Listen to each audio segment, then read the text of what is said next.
नमस्कार, कोलार में सुरेश प्रजापति, कोलार की धड़कन के लिए। इस वक्त मैं आया हूँ मनीषा पार्क के पास और सुप्रीम कोर्ट का जो जजमेंट आया है उसमें अब क्या निर्णय लिया जा रहा है। और यहाँ पर डॉग्स एनिमल प्रेमी जो इकट्ठे हुए हैं और डॉग को बचाने के लिए, सेफ एनिमल के लिए जो इकट्ठे, उनसे हम जानना चाहते हैं कि आपका सरकार के प्रति और आम जनता के प्रति क्या प्रति है। आप जो लोग इकट्ठे हुए तो आप अपना परिचय दें और क्या। मैं स्वाति गौरव हूँ। मैं पीपल्स फॉर एनिमल की रिप्रेजेंटेटिव हूँ, जिसकी चेयरमैन श्रीमती मेनका गांधी है। हाल ही में पहले अगस्त में एक फैसला आया था कि दिल्ली एनसीआर के सारे डॉग्स को शेल्टर में रखा जाए। उसके बाद उसका रिव्यू ऑर्डर आया था 3 बेंच का, जिसमें उन्होंने रोक लगा दी थी। एपीसी जो एग्जिस्टिंग रूल है, जिसमें कहा जाता है कि कुत्ते की नसबंदी और उसका टीकाकरण करा के वहीं छोड़ दिया जाए। रिसेंटली जो 7 तारीख को जजमेंट आया है, उन्होंने उसमें कहा है कि पब्लिक जैसे कि पार्क, स्कूल्स हुए, कॉलेजेस हुए, रेलवे स्टेशन हो गए, हॉस्पिटल्स, यहाँ से कुत्तों को विस्थापित करके इनको शेल्टर में भेजा जाए। मैं बताना चाहूँगी, पहली बात तो ये आंकड़ा बहुत कुत्तों का अगर देखा जाए तो ये बहुत बड़ी संख्या में है ये।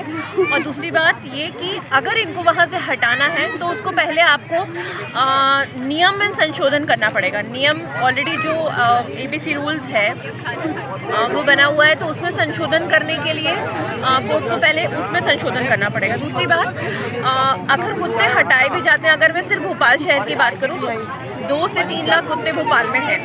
अगर हम स्कूल, कॉलेजेस और हॉस्पिटल्स की बात करें तो 1 लाख के आसपास माना जाएगा।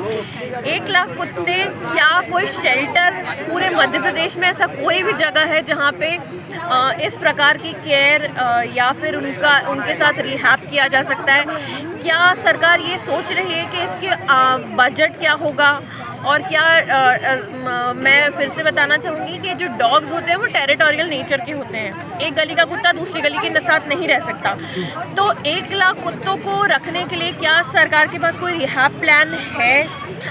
तो ऐसे में अगर सडनली कुत्तों को अगर सिर्फ उठा के नगर निगम एक शेल्टर जहाँ के डंप करती है, तो इसको तो मैं एक डेथ बेड ही मानूंगी, इसको स्लो पॉइजन। या फिर मुझे लगता है कि अगर ऐसे ही सरकार को निपटना है तो फिर वही है, नियम में संशोधन करके एक बार में दूसरे तरीके से निपटा जा सकता है, मतलब निपट सकते हैं, but that doesn't work in India.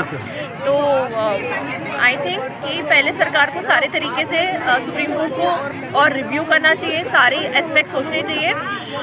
अभी जनवरी में जो अनुराग जैन जी से जो एक रिपोर्ट मांगी है, हमारे तरफ से जानी है जो मध्य प्रदेश से, मेरा अनुरोध होगा उसमें अनुराग जैन जी ये एस्पेक्ट कम से कम फाइनेंशियल, कुत्तों को साथ रखने का कोई रिहैबिलिटेशन प्लान, कुछ सॉलिड चीज़ों के साथ जाएं। और अगर हमारे पास ऐसा कोई प्लान नहीं है तो हमें ये कोर्ट को बताना चाहिए कि ये प्रैक्टिकल है, इम्प्रैक्टिकल है, फाइनेंशियल बर्डन होगा हमारे खुद के स्टेट में, मध्य प्रदेश में। तो ये देखिए, अब हम इनसे जानना चाहेंगे आपका क्या कहना है। जी, ये जो जजमेंट आया है, ये हम देखते हैं, ये 28 जुलाई को सुओ मोटो कॉग्निसेंस लिया था कोर्ट ने। उसके बेसिस पे इन लोगों ने ये जजमेंट पास किया है। अब वो जो सुओ मोटो कॉग्निसेंस लिया था वो लिया गया था क्योंकि न्यूज़पेपर की एक क्लिपिंग के कारण लिया गया था, जिसकी इन्फॉर्मेशन वेरीफाइड नहीं थी। सबसे पहली चीज़, उसकी इन्फॉर्मेशन वेरीफाइड नहीं थी।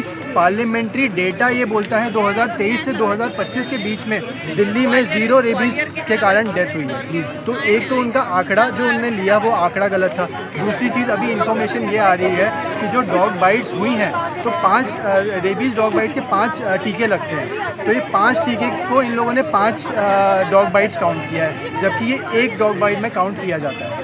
दूसरी चीज़ जो मैं बताना चाहूँगा कि इम्प्रैक्टिकल डिसीजन क्यों है, क्योंकि अगर हम इनको शेल्टर्स पे मूव करेंगे, इन डॉग्स को, मैं खुद भी एक शेल्टर चलाता हूँ, एक 80 से 100 कुत्तों का शेल्टर मेरा खुद का है। इस शेल्टर में मुझे पता है कितने रिसोर्सेज, कितने एफर्ट लगते हैं एक शेल्टर को रन करने के लिए। एक जजमेंट पास कर दिया गया है जहाँ पे ये बोला गया है कि हम शेल्टर में मूव कर देंगे। हमने आज तक कभी शेल्टर्स रन किए नहीं हैं, कभी आज तक हमने शेल्टर्स रन नहीं किए हैं। कभी गवर्नमेंट रन शेल्टर जाके देखेंगे, आपको बात आएगी वहाँ पे आप 5 मिनट खड़े नहीं रह सकते वहाँ पे। पर उनने एक जजमेंट पास कर दिया कि हम लोगों को शेल्टर्स रन करने हैं। अब शेल्टर्स कैसे बनेंगे, ना आपने कोई मॉडल शेल्टर बताया, ना कुछ बताया, कोई चीज़ नहीं बताई है। कोर्ट ने अपनी रूलिंग में खुद ही ये चीज़ बोली है कि जो पोटेंशियल इन शेल्टर्स का जो पोटेंशियल है वो ये है कि ये मास कलिंग में कन्वर्ट होगा। अभी गवर्नमेंट सरकार ने लाइफ स्टॉक बिल निकाला था 2023 में, उसमें उन्होंने ये बोला था कि यार ये बिल जो है इसमें कैट और डॉग्स को हम कमोडिटीज़ बना देंगे। कमोडिटीज़ मतलब उनका मीट भी जाएगा, जैसे हम बीफ के लार्जेस्ट एक्सपोर्टर बनते जा रहे हैं वैसे ही हम कुत्ते बिल्लियों को भी मारेंगे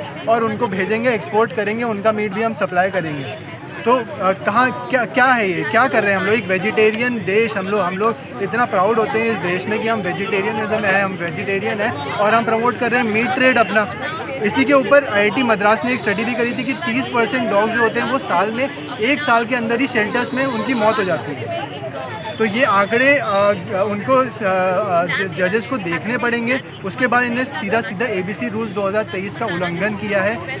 अगर इनको कोई 2023 में रूल आए हैं उनको थोड़ा सा टाइम दिया जाना चाहिए कि वो 5 साल का टाइम दिया जाए, फिर रिव्यू किया जाए कि भाई 2028 में रिव्यू किया जाए। आप 2 साल में रूल निकालोगे, उसको बदलोगे, आप नए इंफ्रास्ट्रक्चर बनाते जाओगे, पैसे के लिए बार बार चीज़ें नई चीज़ें लेके आते जाओगे आप। इंस्टेड आपको जो फोकस करना चाहिए वो फोकस ये होना चाहिए 1960 का एक PCA एक्ट है जहाँ पे 50 रुपये का मात्र जानवर को मारने का उस टाइम पे 50 रुपये की वैल्यू हुआ करती थी। आज के समय पे 50 रुपये की कोई भी वैल्यू नहीं है। तो इंस्टेड हमको जजेस को ये फोकस करना चाहिए कि हमें PCA एक्ट को अमेंड करें ताकि हम लोग इस जो 50 रुपये का है इसको हम बढ़ा के 5 लाख 50,000 हम लोग एटलीस्ट इसको थोड़ा बढ़ाएं ताकि लोग थोड़ा डरें।